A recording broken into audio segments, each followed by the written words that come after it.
Hello दोस्तों, आज हम आपको बताएंगे द्रौपदी चीरहरण में श्री कृष्ण ने क्यों द्रौपदी के बुलाने का इंतजार किया था। आखिर क्या थी इसके पीछे की वजह, ये जानने के लिए आप हमारे वीडियो में लास्ट तक बने रहे। अगर आप नए हैं तो चैनल को लाइक, शेयर एंड सब्सक्राइब जरूर करें और वीडियो को पूरा देखें और कमेंट में जय श्री कृष्णा जरूर लिखें। द्रौपदी चीरहरण। कृष्ण ने द्रौपदी के पुकारने का इंतजार क्यों किया। महाभारत में द्यूतक्रीड़ा के समय युधिष्ठिर ने द्रौपदी को दांव पर लगा दिया और दुर्योधन की ओर से मामा शकुनी ने द्रौपदी को जीत लिया।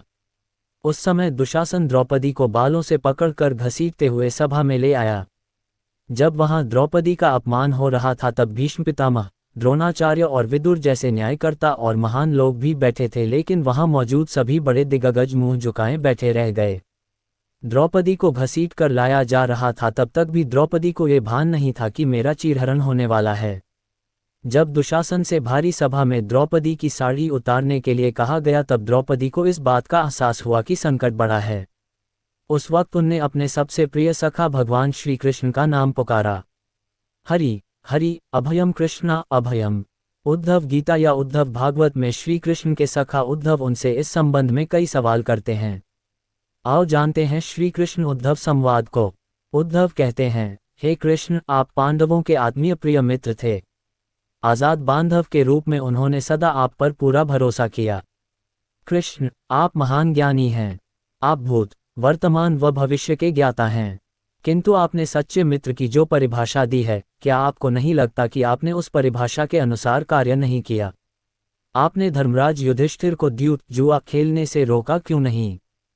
चलो ठीक है कि आपने उन्हें नहीं रोका, लेकिन आपने भाग्य को भी धर्मराज के पक्ष में भी नहीं मोड़ा।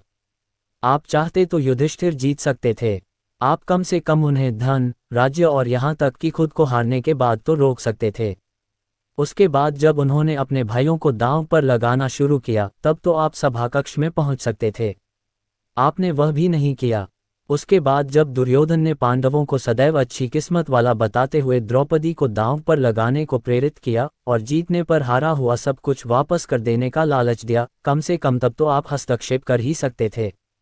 अपनी दिव्य शक्ति के द्वारा आप पान से धर्मराज के अनुकूल कर सकते थे। इसके स्थान पर आपने तब हस्तक्षेप किया जब द्रौपदी लगभग अपना शील खो रही थी। तब आपने उसे वस्त्र देकर द्रौपदी के शील को बचाने का दावा किया। लेकिन आप ये दावा भी कैसे कर सकते हैं। उसे एक आदमी घसीट कर सभा में लाता है और इतने सारे लोगों के सामने निर्वस्त्र करने के लिए छोड़ देता है। एक महिला का शील क्या बचा। आपने क्या बचाया। अगर आपने संकट के समय में अपनों की सहायता नहीं की तो आपको आपात बांधव कैसे कहा जा सकता है। बताए, आपने संकट के समय में सहायता नहीं की तो क्या फायदा। क्या यही धर्म है। इन प्रश्नों को पूछते पूछते उद्धव का गला रुंध गया और उनकी आंखों से आंसू बहने लगे। भगवान श्री कृष्ण मुस्कुराते हुए बोले, प्रिय उद्धव, ये सृष्टि का नियम है कि विवेकवान ही जीतता है। उस समय दुर्योधन के पास विवेक था, धर्मराज के पास नहीं। यही कारण रहा कि धर्मराज पराजित हुए। उद्धव को हैरान परेशान देखकर कृष्ण जी आगे बोले, दुर्योधन के पास जुआ खेलने के लिए पैसा और धन तो बहुत था, लेकिन उसे पासों का खेल खेलना नहीं आता था, इसलिए उसने अपने मामा शकुनी का द्यूतक्रीड़ा के लिए उपयोग किया। यही विवेक है। धर्मराज भी इसी प्रकार सोच सकते थे और अपने चचेरे भाई से पेशकश कर सकते थे कि उनकी तरफ से मैं खेलूंगा। जरा विचार करो कि अगर शकुनी और मैं खेलते तो कौन जीतता। पासे के अंक उसके अनुसार आते या मेरे अनुसार। चलो इस बात को जाने दो। उन्होंने मुझे खेल में शामिल नहीं किया, इस बात के लिए उन्हें क्षमा किया जा सकता है।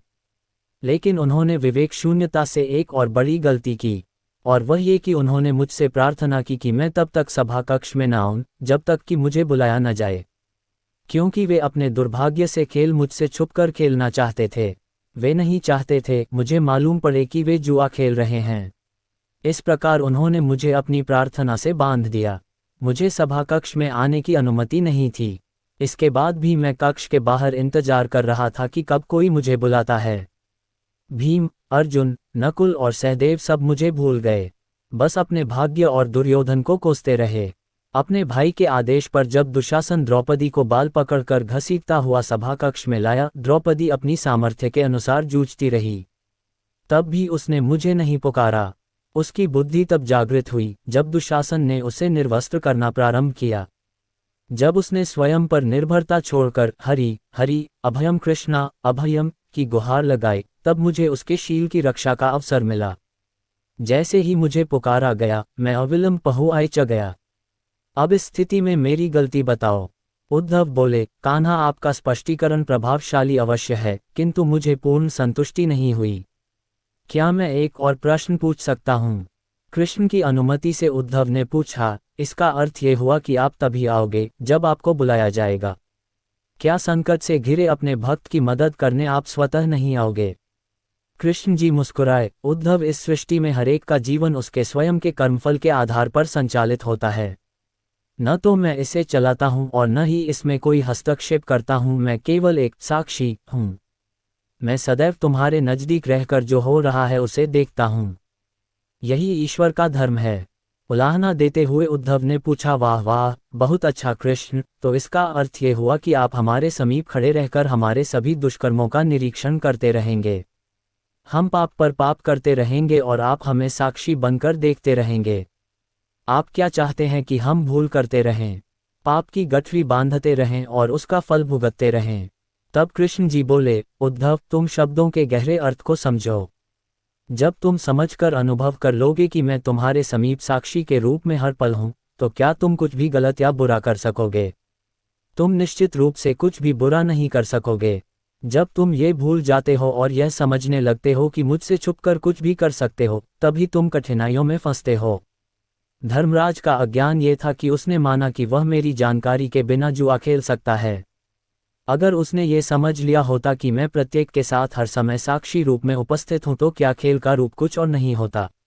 उद्धव मंत्रमुग्ध हो गए और बोले, प्रभु, कितना गहरा दर्शन है, कितना महान सत्य। प्रार्थना और पूजा पाठ से ईश्वर को अपनी मदद के लिए बुलाना तो महज हमारी परभावना है, किंतु जैसे ही हम यह विश्वास करना शुरू करते हैं कि ईश्वर के बिना पत्ता भी नहीं हिलता, तब हमें साक्षी के रूप में उनकी उपस्थिति महसूस होने लगती है। गड़बड़ तब होती है जब हम इसे भूलकर सांसारिकता में डूब जाते हैं। द्रौपदी चीरहरण प्रसंग। अग्निकुंड से थी वो जन्मी, सुंदरता की मूरत थी। द्रुपद सुता वो ज्ञानमान में, माँ वाणी की सूरत थी। आज भूमि पर गिरी पड़ी वो, आभा से भी हीन हुई। इंद्रप्रस्थ की थी वो रानी, पर वैभव से दीन हुई। श्यामल निर्मल देह सुकोमल, धधक रहा अपमान से। ललना चोटिल थी वो लगती, टूट चुके अभिमान से। मुखमंडल पर क्षोभ घना था, आंखों से बहता निर्झर। केश राशियां काल सर्प सी, बिखर उड़ रही थी फरफर। बैठे थे धृतराष्ट्र पितामह, द्रोणाचार्य भी साथ में। शूरवीर सम्मानित सारे, हाथ मले बस हाथ में। वो रानी थी रजस्वला जो, घिरी खड़ी दरबार में। खींच रहा दुशासन जिनको, पूजित थी संसार में। दृग कपाट थे बंद वहां सब, विदुर छोड़ दरबार गए। वाणी से कौरव अब अपने मर्यादा के पार गए। कर्ण कहे दुशासन से अब, पांचाली निर्वस्त्र करो। हार चुके पांडव चौसमे, अब इससे मन मोद भरो। देख रही कृष्णा बन कातर, शूरवीर अपने स्वामी। बैठे थे लाचार वहां सब, जगत कहे जिनको नामी। शोकाकुल थे मौन वहां सब, लज्जा से गड़ते जाते। कौन है मेरा कहे द्रौपदी, कब उत्तर वो दे पाते। बीच सभा में खड़ी द्रौपदी, मांग रही सत की भिक्षा। कहती है वो राजसभा से, भूल गए क्या सब शिक्षा। एक वस्त्र में आज यहाँ मैं, दल दल में गिरती जाती। धर्म पुरोधाओं क्या तुमको, लाज तनिक भी है आती। मान तुम्हारा ही क्या जग में, क्या मेरा सम्मान नहीं। दांव लगा बैठे क्यों पांडव, क्या मुझमें अभिमान नहीं। बैठे हैं चुप आप पितामह, कुल की ज्योति मलिन हुई। आज लगा मुझको धरती ये, वीर पुरुष से हीन हुई। वस्त्र पकड़कर खड़ी द्रौपदी, पास खड़ा है दुशासन। दुर्योधन कहता अब लाओ, जंघा पर दे दो आसन। बचा सके अब स्वाभिमान को, नियति से वो उलझ पड़ी। बलशाली कौरव के आगे, क्षमता भरती लड़ी खड़ी। भूल गई वो राजसभा अब, भूल गई वो मर्यादा। उमड़ पड़े दृग्नद से आंसू, पीर बढ़ गई जब ज्यादा। भूल गई वो तन अपना फिर, भूल गई संसार को। याद रहे बस किशन कन्हाई, थे बचपन के प्यार जो। आओ सुनो द्वारिकावासी, बनवारी है गिरधारी। प्रेमरूप गोपी बल्लभ अब, जीवन लगता ये भारी। झेल रही अपमान यहाँ मैं, शक्तिमान है मीत सुनो। हार गए हैं पांडव मुझको, अजब खेल की रीत सुनो। गोविंदा है कृष्ण कन्हाई, आओ बन जीवन दाता। कहाँ छुपे हो ब्रजनंदन, तुम सर्वजगत के हो ज्ञाता। मीत शरण में आन खड़ी मैं, रक्षा मेरी आज करो। लाज बचाने को मधुसूदन, आकर मेरी बाँह धरो। हे कान्हा आओ की रट सुन कंपित वसुधा डोल रही। करुणा कातर आर्द्र स्वरों में हवा वहां की बोल रही। बेसुध हो फिर गिरी द्रौपदी, धर्म पताका थी रोती। आज एक नारी पुरुषों में वैभव अपना थी खोती। दर्पयुक्त मदमस्त दुशासन, वस्त्र खींचता जोर से। कृष्णा की कातर ध्वनियां सब लोप हुई थी शोर से। कोलाहल से भरी सभा वो कब समझी थी पीर को। लगा हौंफने खींच खींच वो द्रुपद सुता की चीर को। भूधर एक विशाल बन गया, 10 गज वस्त्र अपार हुआ। निर्वस्त्र द्रौपदी को करना कौरव क्षमता के पार हुआ। लिए वास थे कृष्ण कन्हाय मलिन रजस्वला चीर में। वस्त्र रूप बनकर वो आए द्रुपद सुता के पीर में। भीषण तम जब घना अंधेरा तिमिर नाश करने आते। ज्ञान मान मर्यादा गरिमा संबल बन सब पर छाते। साक्षी बन भगवान कह रहे मीत सदा अपने होते। विमुख समय में साथी कोई कभी कहाँ छोड़े रोते।